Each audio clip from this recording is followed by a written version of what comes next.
Hello বন্ধুরা, যুবসাথীর প্রকল্পের দ্বিতীয় কিস্তির টাকা কিন্তু অ্যাকাউন্টে ঢুকে গেছে। তো আপনারা দেখতে পাচ্ছেন একটা স্ক্রিনশট আপনাদেরকে আমরা দেখিয়েছি। তো এখানে 1500 টাকা যুবসাথী থেকেই মেসেজটা এসছে এবং পেমেন্টটা 2 তারিখে ক্রেডিট হয়ে গেছে। তো আপনারা অবশ্যই চাইলে চেক করতে পারেন। যুবসাথী প্রকল্পের স্টেটাস চেক হচ্ছে না, তো এটা নিয়ে কোনো চিন্তা করার দরকার নেই আপনাদের। তো স্টেটাস চেক হচ্ছে না মানেই যে টাকা ঢুকবে না সেরকম কোনো কথা নেই। অবশ্যই আপনারা দেখবেন, অ্যাকাউন্ট ব্যালেন্সটা চেক করবেন যে টাকা অলরেডি এক এক করে ঢুকছে।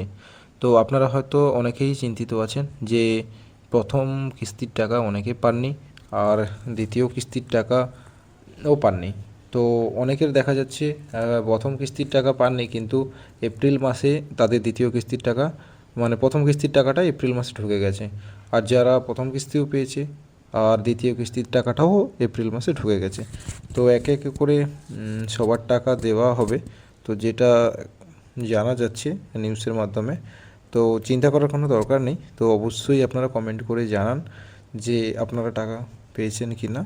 তো তাতে সবাই উপকৃত হবে যে এখানে টাকাটা দিচ্ছে কি দিচ্ছে না, তাতে একটা আপডেট পাওয়া যাবে।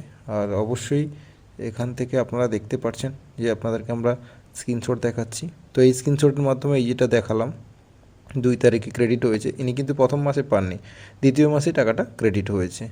তো সমস্ত পেমেন্ট কিন্তু একে একে করে দিচ্ছে। তো আপনারা ধৈর্য ধরুন, সবার অ্যাকাউন্টে টাকাগুলো ক্রেডিট হবে। তো আপনারা দেখতে পাচ্ছেন 2/4/2026 অ্যাভেলেবেল ব্যালেন্স কিন্তু দেখাচ্ছে ক্রেডিট হয়ে গেছে। তো আপনাদের কোনো চিন্তার কারণ নেই, সমস্ত টাকা এক এক করে দেওয়া হচ্ছে। তো আপনারা টাকা পেয়েছেন কি না অবশ্যই কমেন্ট করে জানাবেন। আর যদি কোনো সমস্যা থাকে বা অবশ্যই কমেন্ট করবেন, যাতে আমরা নেক্সট পরবর্তী এরকম কিছু আপডেট নিয়ে আসতে পারি এবং সেই সমস্যাটা তুলে ধরতে পারি। তো এই হলো যে পেমেন্টের স্ক্রিনশট,